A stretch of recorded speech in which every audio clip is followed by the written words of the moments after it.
Here, nerds, we are continuing our character design unit. Today, we are going to be talking about exaggeration. So, in short, make it big or shrink it, whatever floats your boat, or your character's boat, actually. There are many ways you can exaggerate a character. You can push their facial expressions, their gestures, even their physical form. Applying any one of these things can improve a story moment by communicating an emotion or action with clarity.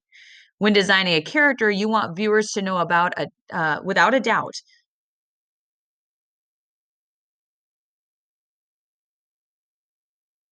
Here, nerds, we are continuing our character design unit, and today we are going to be focusing on exaggeration. So, in short, making things big or shrinking them, whatever works for your character.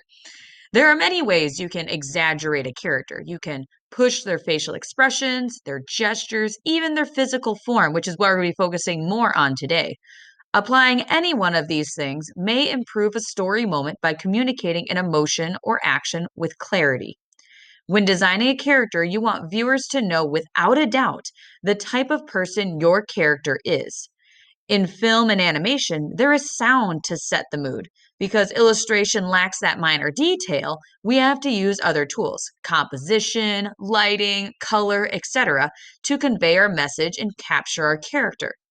Another way to think of it is showing versus telling. What captures the moment better? A caption saying that the protagonist was feeling defeated after yet another failure, or showing it on their face and their body language. It's important to study realistic anatomy and proportions before you dive too far into exaggerating your character.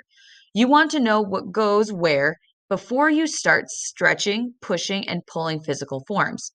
Check out my body proportions videos for a quick tutorial in understanding realistic anatomy.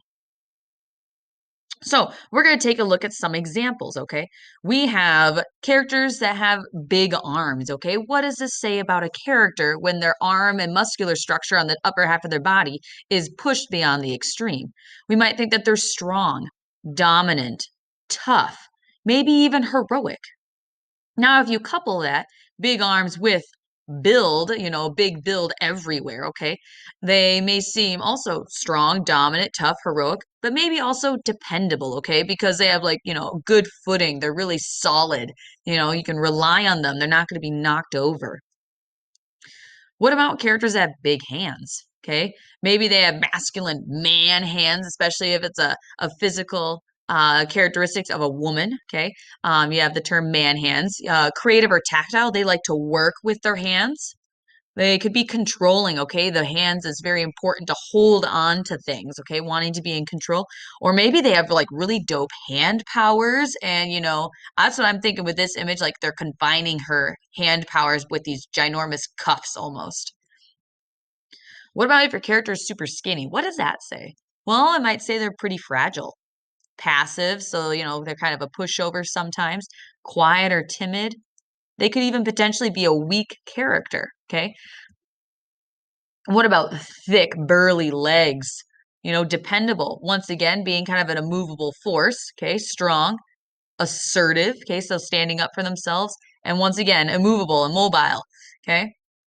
What about big ears? Okay, if the ears are huge on a person, well, they could be kind of awkward. Think like Dumbo. Okay, kind of getting teased because their ears are ginormous. So I think maybe it's an awkward person, or maybe they just have really good hearing, which could lead them to being understandable and also curious about things because they hear a lot more than others do. What about big glasses? Okay, smart, nerd alert. They might like reading.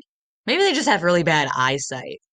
And they could potentially be introverted, which goes along with the idea that they may be more of an intellectual versus an action type person.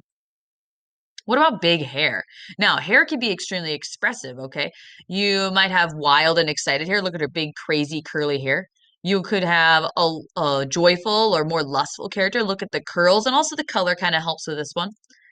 Could be more cute, okay? Lots of waves and curls, kind of really happy and bouncy, or maybe calm and mysterious, long, sleek hair, okay? So those can also play a role in it as well, okay? When you approach exaggeration in character design, you want their form and their mannerisms to be tailored or to match their unique personalities, experiences, and skill sets. More often than not, You'll want to make certain features are more prominent than others based on a character's specialties. However, giving a character contradictory features to their skill set can make for a unique character that people might be able to identify with. So, I hope this was a little bit helpful in walking through some big adjectives that go along with exaggerating your character. So, check out my other videos. Have fun.